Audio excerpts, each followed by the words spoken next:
Hello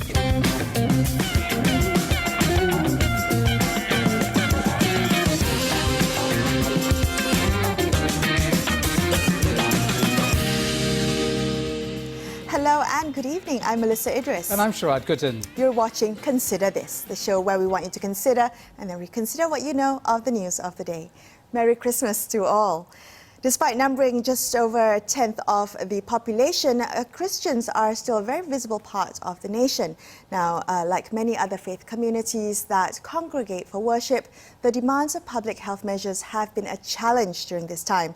So joining us on the show tonight, we have Pastor Rachel Bulan. She's the co-lead pastor of the Cornerstone Community Church, Borneo, and she joins us now from Miri. Good evening, Pastor Rachel. Now, 2/3 of Malaysian Christians live in East Malaysia. So maybe you can begin the conversation by sharing with us what you would say are some of the biggest challenges that the Christian community faces in Malaysia, in particular in East Malaysia. Is this regarding the SOP? Well, in general, in this year that's been a challenging year in particular. Okay, I guess because of the restrictions and all that, one of the things that we've had to do is be really flexible in the way that we hold services. Because of the number of people, instead of holding bigger gatherings, we've opened up homes.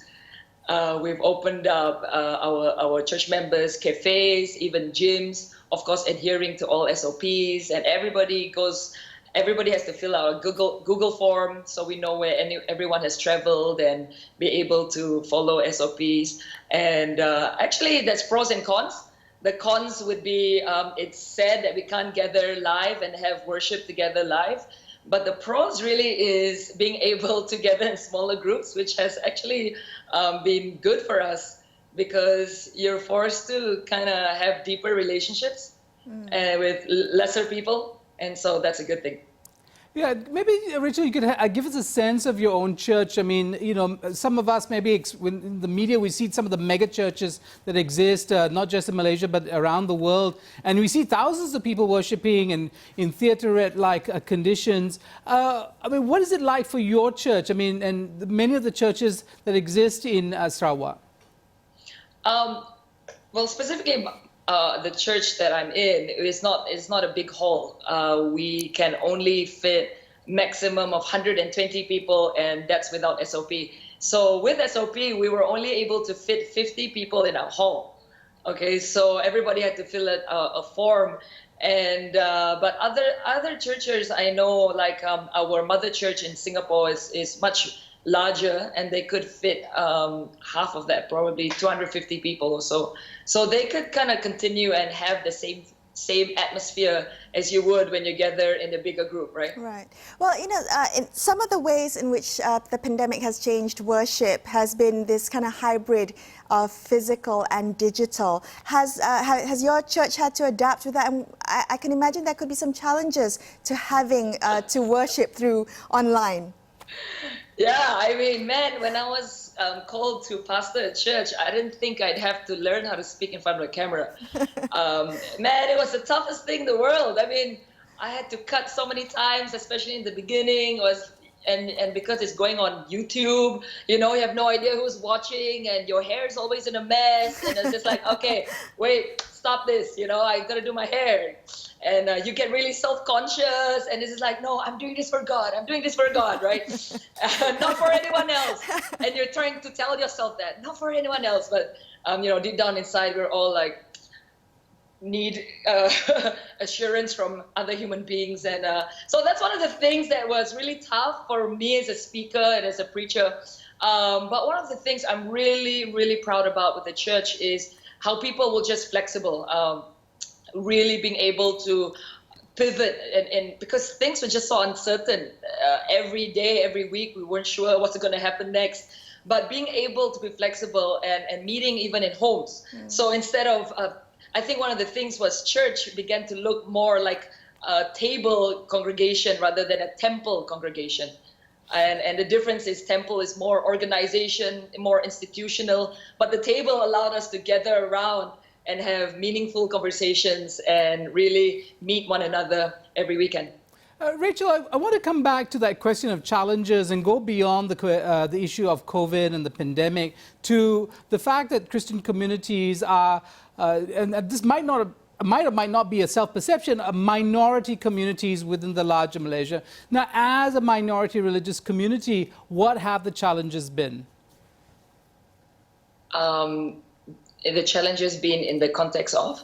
Of the larger Muslim-dominated society, of governance issues, and the question of the ability of Christian communities to operate freely in Malaysia.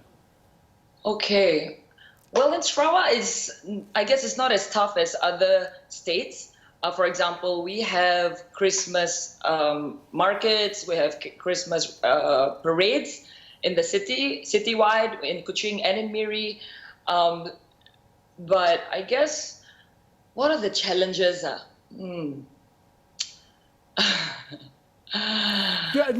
Actually, Rachel, to put it this way, do Christians in Sarawak see themselves as a minority religious community? The last time we had a survey of Christians in Malaysia and of Sarawak in particular, they numbered some 44% of the population. That brings them to close to a half or maybe even more now. How do people see themselves? I mean, do they feel like minorities in their own kind of land and territory? In Sarawak, it's quite clear that we are the bigger majority. Every stone throw away, there is a church, But of course, Miri is very different from Kuching, for example. Kuching has more Muslim communities, which are not necessarily all Malay. So there are many natives who have converted to Islam. And you can hear the suraus go out a lot more in Kuching. But in Miri, there are some places you don't even hear the surau, I'm very attracted to what you said a little bit earlier, that for you now church has started to look like a table congregation. Rachel, I want to ask you whether the shutdowns, on the flip side of it, has that in any way weakened church connections? Have there been people drifting away from church because of these social distancing measures? And I came across a Pew survey, and this was based in the US, that said that 1/3 or more of those who had previously attended church regularly were now not bothering to watch online services. And for those whose church affiliations were already quite tenuous, the disconnect may be permanent. So I'm just wondering whether that is a challenge for the Christian community. That's a really good question.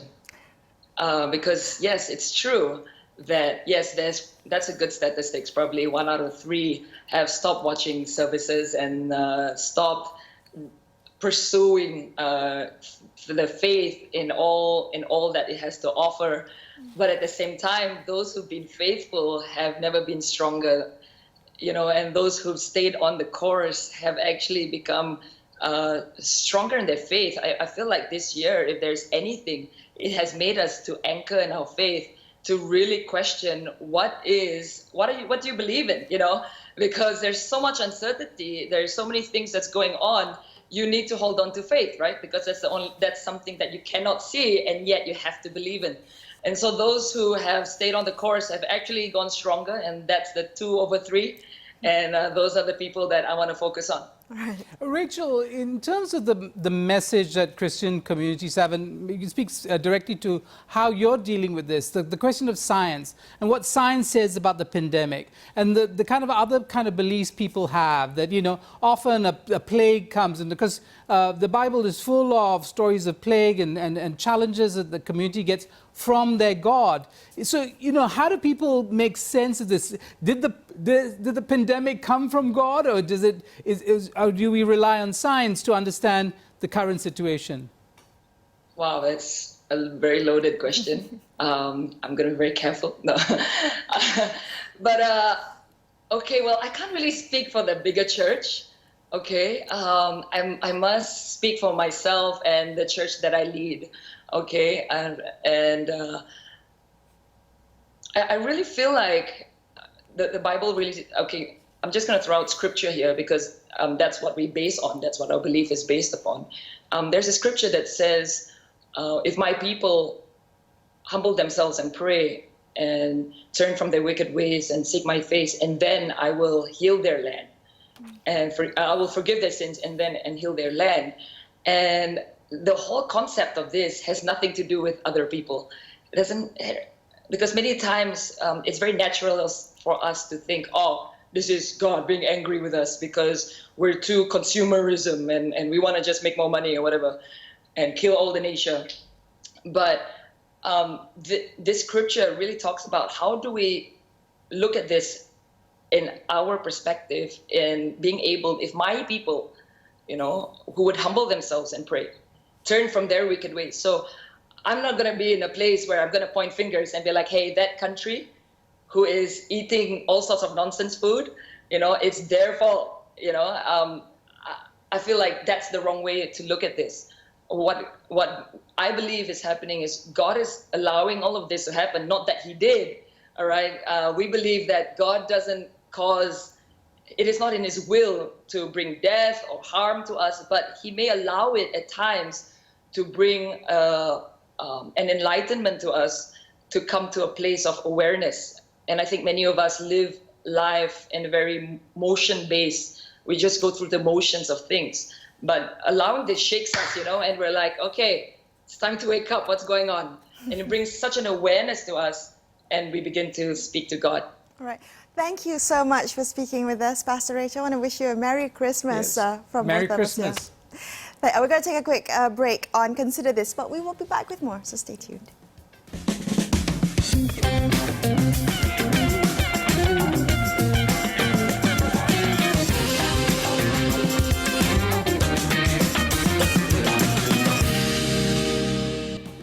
Hi, thanks so much for staying with Sharaad and I on Consider This. And if you've just joined us, Merry Christmas. Tonight, we are talking to leaders from the Christian community about how the pandemic has been a challenge for them and their faith community. Joining us on the line now, we have Jenny Liew. She's the Penang coordinator for Malaysians for Malaysia with the Georgetown Baptist Church in Penang. Good evening, Jenny. Maybe you can begin by telling us a little bit more about the Malaysians for Malaysia community. What exactly are the values that you are trying to promote? Oh, hi, Melissa. Thank you for the opportunity to share with you and Sharaad about Malaysians for Malaysia. Well, Malaysians for Malaysia is actually started by a group in KL, all right, a group of Malaysians in KL, with the objective of bringing Malaysians together, to celebrate our unity in diversity. So basically, we will organize events, that will, bring Malaysians together. For example, like we had the walk in the park, and the yearly Puasa for Malaysia, where we actually invite our friends from diverse backgrounds to come together and break fast with our Muslim friends. So we've been doing it actually for the past 6 years in various locations like KL, Penang, Johor, Ipoh. But of course, due to the pandemic this year, we couldn't have it. So so we have been doing that for the past 6 years actually. Right, Jenny, I want to ask you. I mean, when you talk about bringing people together, the underlying assumption seems to be that people are not together; they're separate or they're divided. I mean, what is your analysis that leads you all to feel that you need to bring people together? And what if it's so that Malaysians are divided? What's dividing us? Oh, I see. Okay, I think over the years there has been some issues that has been brought up as that divide us, and so but we cannot continue to see that happening because Malaysia is such a beautiful country with people from diverse backgrounds and all that. And I feel that it is very important for Malaysians to really come together, as one, and build the nation together. Okay. So, we find opportunities to bring people together because I suppose, like, today we hardly find, even among friends, going out for a meal together and things like that. So we kind of need to find excuses, yeah, or occasions that we have a reason to celebrate together. But Jenny, So, can I ask, sorry to interject, Jenny, I think you kind of like evaded my question a little there, and I wonder if that's part of the problem. Are we living in a situation where we hesitate to in fact name the things that divide us? We're so terrified that by even bringing them up, they will continue to flare up. And is that the reason behind your hesitancy? Okay, I'm sorry. Can you please repeat your question again, Sharaad? I mean, you seem to be hesitant to name the things that divide us. I mean, it's one thing to talk about bringing people together. It's the other is the more difficult conversation about what divides us. Oh, okay. What divides us? I think to be very direct to the point, it would be like, I think certain quarters, they do bring up, issues from time to time, probably, either due to ignorance or maybe, they have some kind of intention to divide us. But I think for us Malaysians, we need to take the initiative ourselves to prevent that from happening. And, Right. yeah, and try to put positivity, yeah, Right. to negate the negativity that's going around. Well, I think in the past, yeah, there has been some, issues along the religious line, and and I think we need to prevent that from happening. Jenny, Yeah. so Christians in Malaysia number, I think, just over 1/10 of the population. I'm wondering whether, whether you see yourselves, this community sees itself as a minority community, a religious minority community, and what challenges to that in a religious to religious pluralism in Malaysia. Do you see challenges to being part of a religious minority here? Well, okay, the challenges I think that we normally face will be, again, as I've mentioned just now, issues that are being brought up from time to time, to create some uncertainty, to create some discomfort, among the people in Malaysia. For example, due to lack of knowledge, like the latest case whereby they brought up about the subject of drinking, Yeah, so I see it as